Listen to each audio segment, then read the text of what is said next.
Hello everybody, welcome to Raising Vibrations, and you're with Simon today.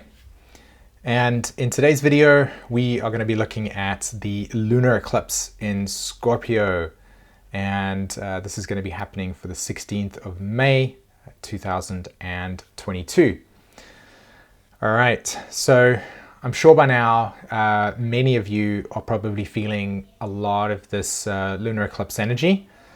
You've probably been feeling a tremendous amount with regards to just this eclipse portal itself, and I'm sure many of you have been trying to figure out what it means for you, in some way, how it's impacting you, what you could potentially grow from it.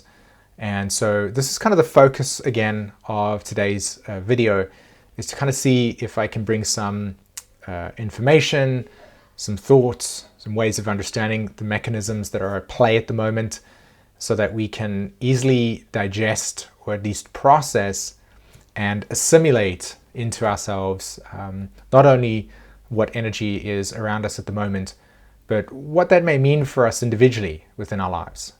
So that's my scope today. That's the intention. Hopefully we can get successful at that. So here's the roadmap that we're going to work with today.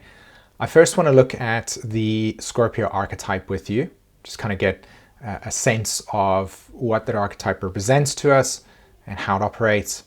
I want to talk to you about the nature of what is called the cross of planning. This is a human design interpretation of what is called a global cycle. And I want to get into that and show you how that's essentially playing out on the field at the moment, and how we can understand how things are changing around us at the moment with regards to the cross of planning cycle, and again, how we can actually better navigate ourselves going forward, right? I want to look at the dynamics of healing. So what does integration look like from this lunar eclipse perspective, and how over the next 6 months we're going to experience this continuation of the theme that is this lunar eclipse in Scorpio. Okay, so we're going to look at that as well. And then we'll take a look at some key aspects that I think are of course impacting and contributing to the overall way that we will experience this lunar eclipse, and what types of, and how these transits in a sense are revealing themselves through the way that we experience our day-to-day reality. It's kind of mirroring the astrology into our reality. So that's kind of the roadmap today, take you through that and kind of give you a sense of, again, orientation and all of the other things that I mentioned earlier. All right, so before I jump into that quickly, I do want to let anybody, or for those of you know, that we have a program called the Metamorphosis Program. And essentially what this is a specific program that is designed to help you at the deepest soul level. So it's the closest work that you can have with me and Jen. And it is something that we highly value. We've been doing this for a very long time. And so this is a transformational process where you really get to understand, if you're seeking to understand deeper layers of your soul, you're looking for understanding healing, you're looking to, experience community in that sense. You're trying to just make sense of what certain transits you're dealing with in your life. Whatever it is that is really at the leading edge of your growth at the moment, and you want to take advantage of that and, in a sense, be in a process of being helped along that road and utilizing both Jen and I's skills and expertise in this process. Then, if this is something that is sort of where you're at, and you believe that you are ready for some form of growth and you want to commit to a process of growth, then you can apply for the Metamorphosis Program. All you need to do is just click on the link beneath this video. You'll see it in the description. There's a form that you just need to fill out so that we can get a better understanding of where you're at in your life. And we'll also set up a call with you, a free 15-minute call, where we'll establish whether or not actually there's an opportunity to work with you, right? If you are in a position financially to support yourself or can invest with yourself as well. So check out the link in the description below if you feel that you're ready to take advantage of certain transits that are taking place in life. You need deeper clarity and direction. You need to process some stuff.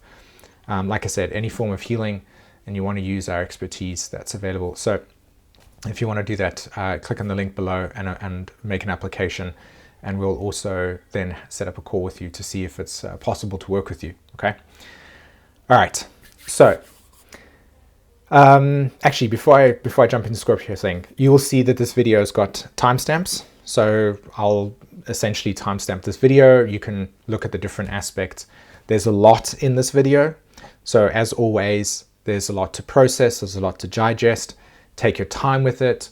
Get a pen and paper, write down some things that feel important to you. Really utilize your time when you're watching this video, so that you're maximizing this time that you're using, and it's also helping you develop a deeper integration of what I present to you today in terms of the astrology. Okay.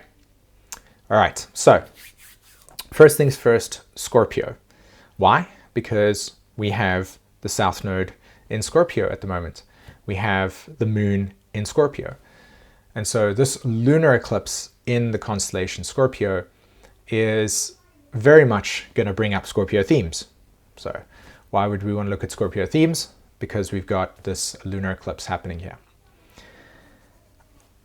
At an instinctual level, okay, at an instinctual level, meaning not the way that we decide it should be, but at the actual core mechanics, the label or association with Scorpio has to do with our relationship to osmosis, okay? Osmosis, merging, all right? So when things merge, when objects merge, when people merge, what they do is they create a shared experience, a shared reality. And in that shared experience, the definitions and boundaries also need to be broken down. And so this is why you will learn that Scorpio has this underlying sense of deep vulnerability. Okay, it's the most vulnerable part of you. You can absolutely know that this is the Scorpio part of you.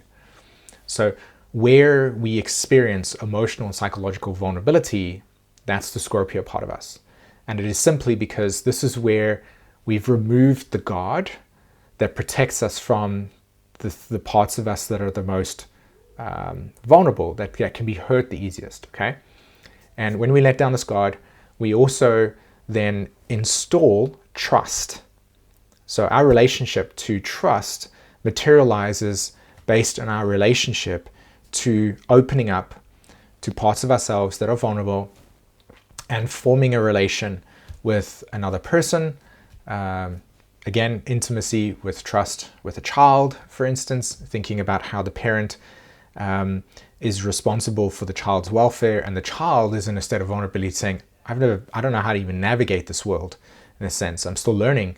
And there needs to be that relationship that the parent can not abuse its power or its position, and the child can also feel safe enough to be able to be vulnerable enough to explore the world without, having to deal with all the psychological traumas that could come along with the abuse of power, right?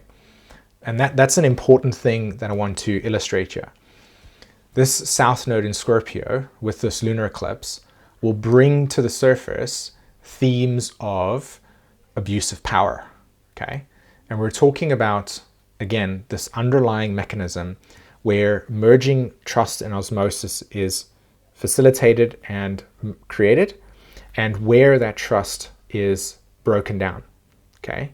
Where that trust is not forged in ways where both parties feel that the agreement is working according to the expectations. Because a lot of our trust dynamics are about the expectations that we have and how those expectations can be received or not, or experienced or not, or validated or not. So trust mechanism is very much entrenched in the Scorpio archetype, and it materializes because Scorpio is the instinct to osmose, to merge with, okay? So when we merge with something, right, we are creating that process of osmosis, and there needs to be open borders in order for there to be interaction in an authentic way.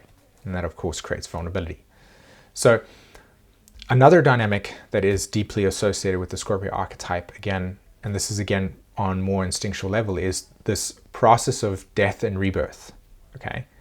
And you'll know in the Scorpio Taurus axis video, I go deeper into the mechanics of how this operates. So you want to go check out that video.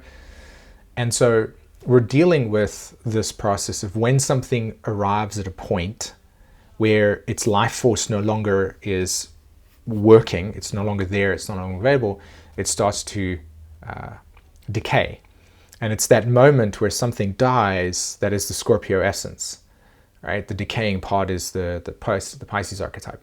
So you know that Mars is in Pisces and Neptune is in Pisces. And the relationship here is to the decay in our society where there has been a decay in trust, right? So trust has been broken down on many levels within the context of our societal structure. And we're experiencing a lot of societal decay in places where we no longer see that there's energy or life force in institutions or in places where there once was trust, right? Maybe because of breakdown in expectations and communication. So coming back to the Scorpio archetype and this process of death and rebirth, Scorpio initiates or shows us that this is the end of a line of something, and by eliminating it and cutting it out, it then creates space and for new psychic experiences to grow. So we are at a point, a convergence point, in which there will be essentially elimination of a lot of things, factors, and experiences in our world. And the reason why I can't be more specific is because it is everything, right? If you think about the current kind of economic structure that exists in the world right now, this Scorpio South Node and this lunar eclipse is going to emphasize and highlight a great level of awareness around what needs to be cut out, what has decayed, what no longer works anymore, etc. You'll experience this in your personal life, where you'll notice certain psychological and emotional attachments to things that once rendered purpose, meaning, value to you, will in some way reveal themselves as, oh, this is actually dead weight, and I no longer need to hold this on. I no longer need to be committed to it. Or I no longer need to be merged or osmosed with it. Yeah. So the Scorpio archetype really comes out here and shows us where things need to die or where they have died, and then leading to an eventual kind of regeneration process. And that's what the solar eclipse in Taurus was very about. Okay, so the principles of Scorpio are very much rooted in osmosis and merging, and the process of where things no longer have life force that need to be cut out because they are dead, to create space for regrowth and regeneration. Okay, so these are kind of two principles here. An emotional and psychological effect of the Scorpio archetype is deeply associated with loss, abandonment, and betrayal. Okay, so if you've got lots of Scorpio stuff, if you got planets in the 8th house, etc., Scorpio, you'll be very sensitive to where experiences of betrayal, abandonment, and loss have taken place. And again, the reason why is because, in essence, anything that is merged also through the law of impermanence will also be removed. So the moment we attach, we are also setting ourselves up for betrayal, abandonment, or loss. Okay? So it depends on our emotional capacity that will dictate how we experience that, right? Ultimately, we're all going to die.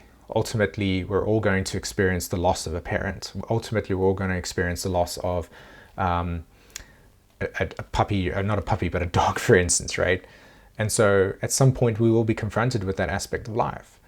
Do we accept it as natural law and understand that process, or do we internalize this as this person's died and they've abandoned me, or I can't get over the grief of the loss of this process? And while it's not downplaying that grief is an essential part and that you shouldn't really try to get rid of grief, becoming aware of the emotional dynamics around when loss has occurred in your life, this lunar eclipse will really bring those themes to the surface for you to reprocess, become attached to, and recognize that everything in life is not consistent, and so we are always going to be living in a state where things could change. and what does that feel like for us, right? Brings up a lot of anxiety or feelings. Okay, so that being said, let's shift over to the impact of this lunar eclipse in Scorpio. So of course, the first thing to note, and I will bring up the charts later on in this conversation, is that Saturn is in Aquarius, and Saturn is forming a 90-degree aspect to the south and north node, and it is also by default, because of this lunar eclipse, forming a 90-degree aspect to the sun and the moon, because the sun is in Taurus and the moon is in Scorpio, and they of course are on the lunar nodes, and they're squaring Saturn. So Saturn is very important to understand within the context of how you process and make sense of this lunar eclipse. And from an evolutionary perspective, when we look at the Saturn square, we need to understand which node, as in which node, they are both of them, north node and south node, which node needs to be understood in terms of resolution.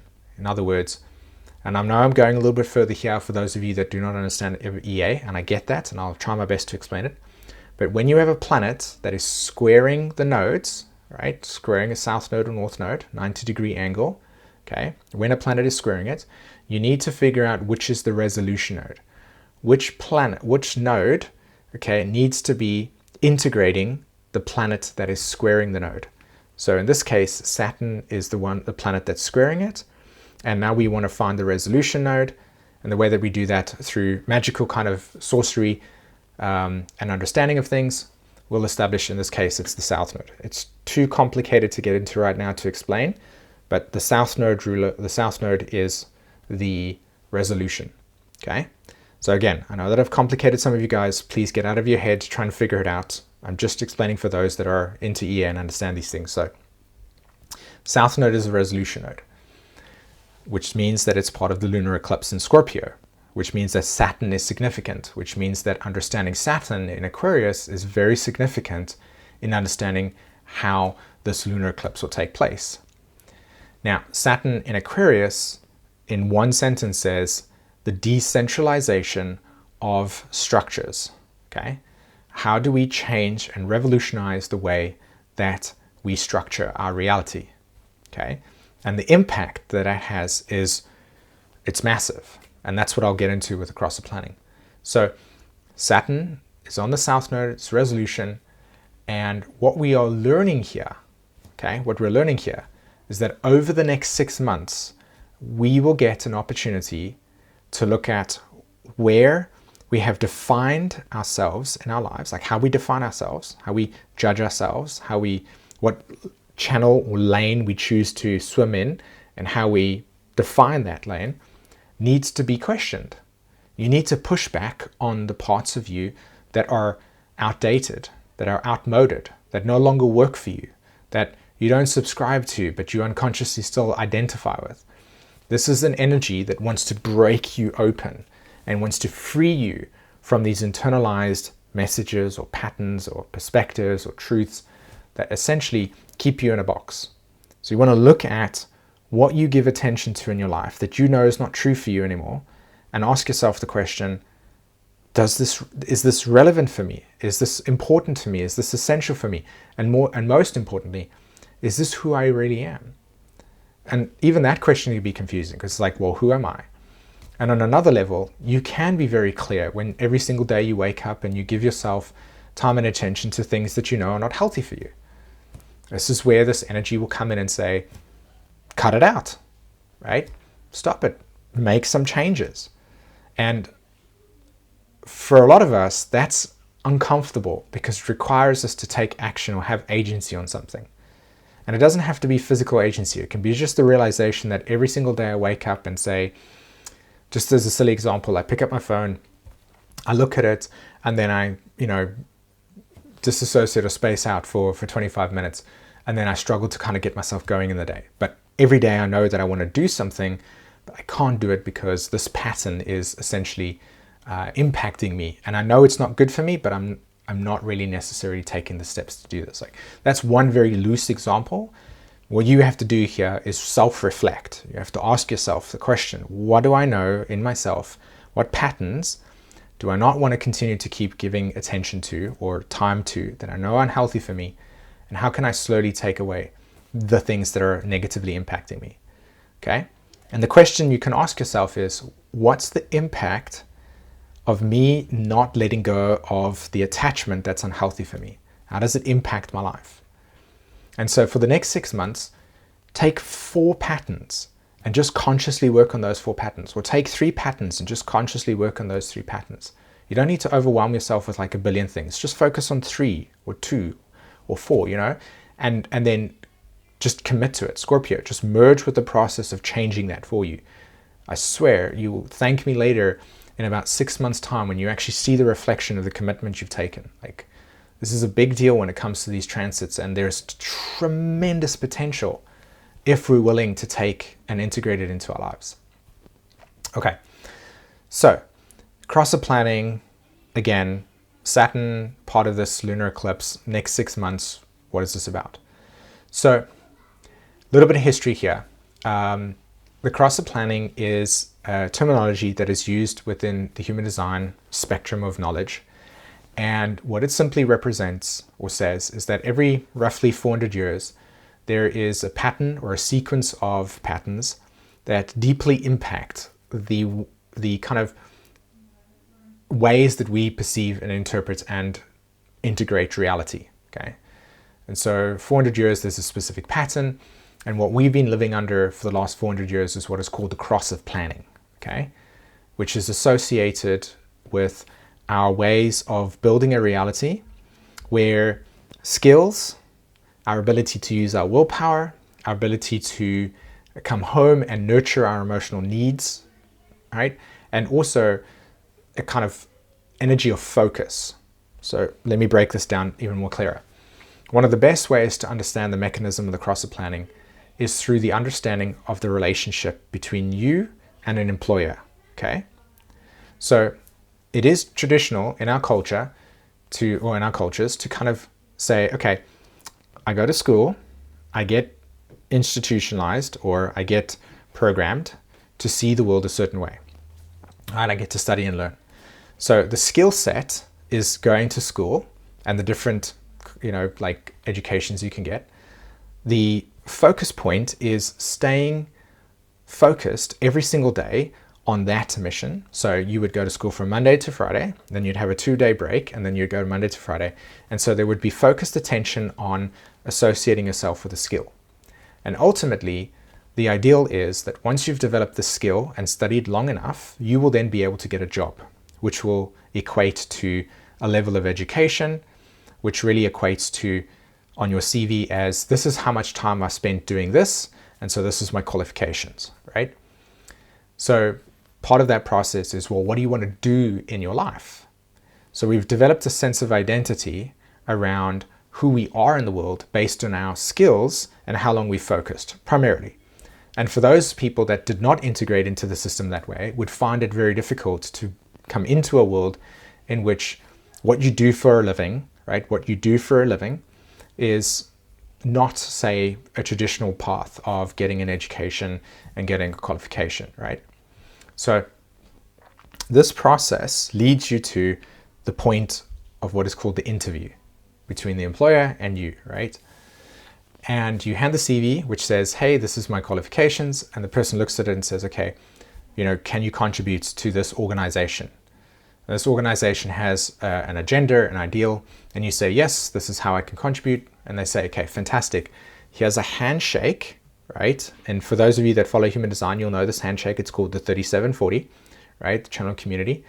And this handshake says, well, we will give you this amount of money in exchange for the hours that you work. So again, focused based on your skills. So we'll pay you based on your skills, right? And this is the amount of work that you want us to do, right? This is the ego center, right? Your ability to use your willpower. So every day you go out your house, you go to this place, and you trade your time and energy for the value that you give to the organization, and then they give you money in exchange for that. Okay, so this is essentially the crosser planning in a nutshell. And another way that you can also see it is how we plan things, right? How we create logistics, how we build roads. Everything's very kind of structured and organized and all detailed, and there's a lot of organization and planning, right? We plan for our holidays, we plan for these things. And this 400 cycle ends in 2027. And it doesn't end like as in it just stops. It just means that the pattern will emerge into a new pattern.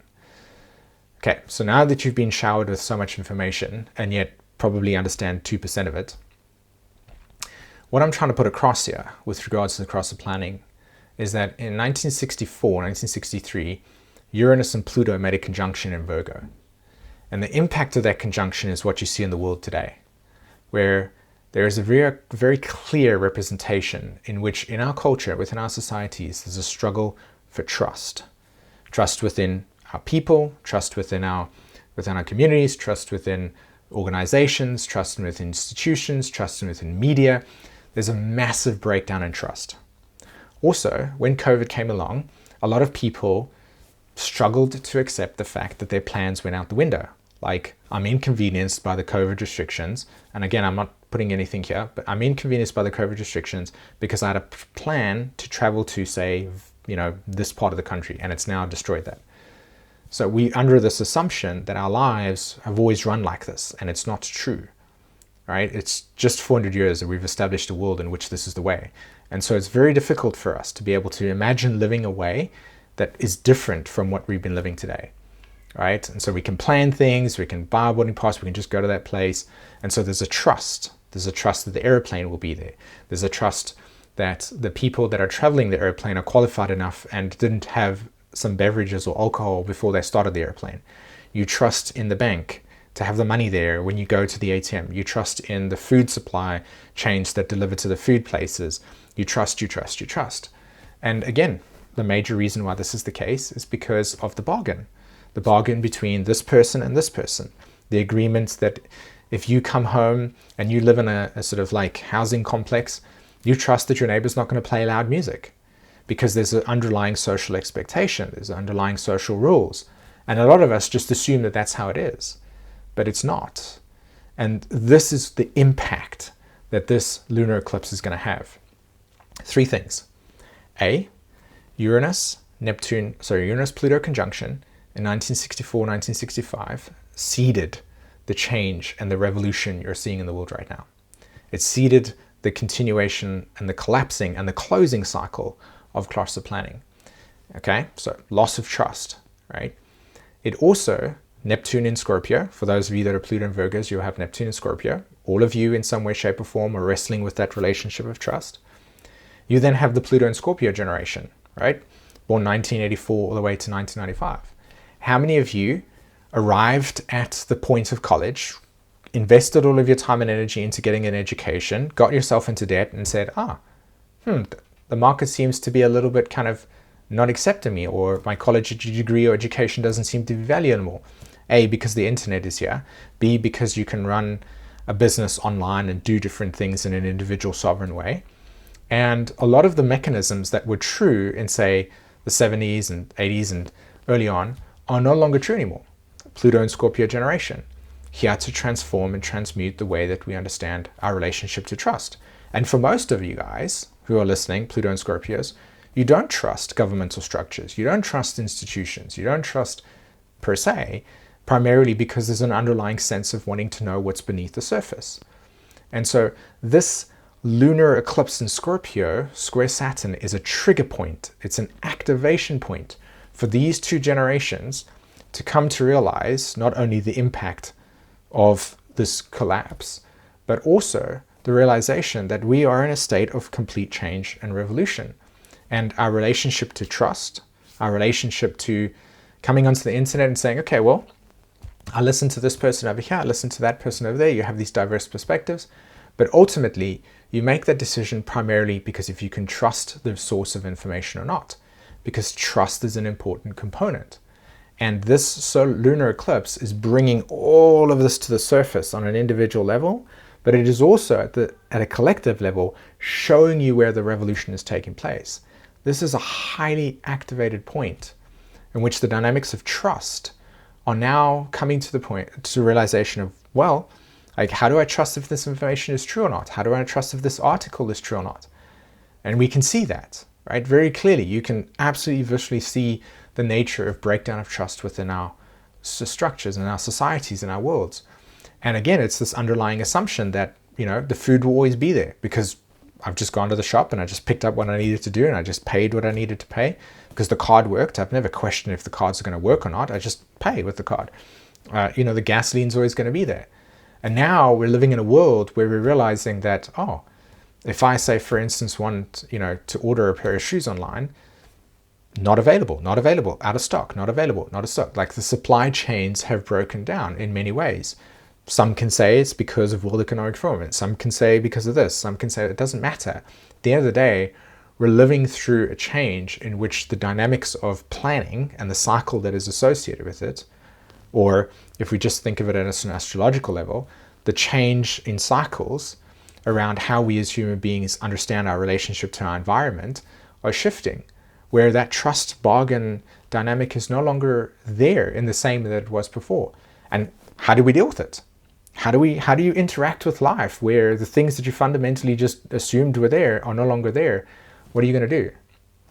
And so that's why the solar eclipse in Taurus, I advocated for understanding your relationship to your immediate environment, understanding where you are in the world, understanding what local places you have available to you, understanding, you know, what you have access to, and so on and so forth. Because this is in a time of great change, and you cannot trust the things just be there as they are. And this is an important part of becoming aware of the impact that this lunar eclipse is going to take place. So moving forward, how do we heal from this process? Like, what is the kind of message here, the pattern here? Well, again, you know, we can look to the astrology and we can say it finds itself kind of interesting that Chiron would be in Aries at the same time that Venus is conjuncting it, right? This is an interesting thing. And you know how much I've been advocating for this idea of self-leadership, which is essentially turning your attention away from the idea that your success, your sense of identity, your purpose in life is held externally in some projected idea that is handed down by revolutionized, industrialized ideologies to create workspaces, to whatever, to coming into what your trajectory is. Like, this is the moment of self-empowerment. This is the time to discover who you are, to understand what your sense of inner world is about and how to navigate that process. And throwing off all the things that don't feel legit and real and honest to yourself, so that you can get to the core of your center and begin to live in acceptance of that process. And this lunar eclipse and solar eclipse portal pattern has, in a sense, accelerated the necessity for being able to, trust yourself or learn to trust yourself, realize that life has got risks that when you take, you always benefit from. And finally, coming into a state within yourself of choosing self-empowerment. Like, honestly saying to yourself, where do I have expectations, or where do I lean into trust, and what that vulnerability is like the vulnerability of, say, for instance, having an attachment to a certain food and then it's not available on the shelves anymore. Can you deal with processing, letting go of those attachments temporarily or for however long? It's an incredibly intense lunar eclipse, and I suspect that for many of you, you may even feel within inside of yourself that this is too much to handle. And I would encourage you to not continue to keep watching the video and come back to it in a space where your nervous system feels safe enough to process it. There are many other amazing things that are going to come out of this transit for us. Again, you know, really cleaning out and letting go of certain attachments, being raw and honest with yourself, but being able to, over the next 6 months, process where you can strengthen and internalize your capacity for self-reliance, self-direction, and again, where's your resources, right? If there's a community, like, understand the community could be a resource to you. Start to tap into and begin to define consciously what resources are around you and how they facilitate or support you in your journey, okay? So, let's go ahead and have a look at some of the aspects that are associated with this lunar eclipse. And the first one that we're going to look at is the Mercury one. So on the screen right now, you'll see Mercury conjunct Jupiter. Sorry, not Mercury conjunct Jupiter. What am I saying? We are looking at Mercury's phasal relationship to Jupiter. Okay, so yeah, we have Mercury retrograde. It's at 3 degrees Gemini. It's on top of that sun sign. And we are looking at Jupiter there as well at 0 degrees Aries, right? It's just entered Aries. So there's a lot of Aries energy. There's a lot of Gemini energy within the context of this lunar eclipse because the sun's going to enter it very soon. And what are the mechanics of Aries and Gemini? It is absolute insatiable curiosity. It is also the recognition that once we arrive at a point that's just been changed or transmuted, we may not know what the direction is. And to be comfortable with that, to be okay with that, to be okay with the realization that as things change around you or change internally within you, that sometimes not having clarity or a sense of direction is just okay, right? And then you allow yourself to just move in a direction and explore things and develop things and experience things in completely new ways within yourself, whatever that means to you. So this phasal relationship here, it's two things. It's the realization that in this new sudden change of pure individuality and the acceptance of your own truth in the face of rejection, oppression, whatever, to honor that individuality and to explore that and to realize that if you make certain changes in your life that lead you to a place of, wow, I've never been here before and it's really uncomfortable, to go, okay, here I am. And I may not know the full extent of it, but here I am, and at least I'm feeling more empowered and true to myself. And the second thing here, and this has to do with the culmination, the closure, the ending of the cycle where we had the past lunar and solar eclipses, which again were Sagittarius. The last lunar eclipse was in Taurus though, but the one before that, lunar eclipse and solar eclipse in Gemini, when we had the south and north node in Gemini, Sagittarius, this pattern over here just indicates a new renewed cycle. Okay, so we're kind of culminating that whole entire pattern, but that's too much to get into, too overwhelming. So that cycle also speaks to a closure of a longer cycle that's been taking place in our lives for the last year and a half. Okay, so the next pattern that we're going to look at is the relationship between Saturn square the nodes.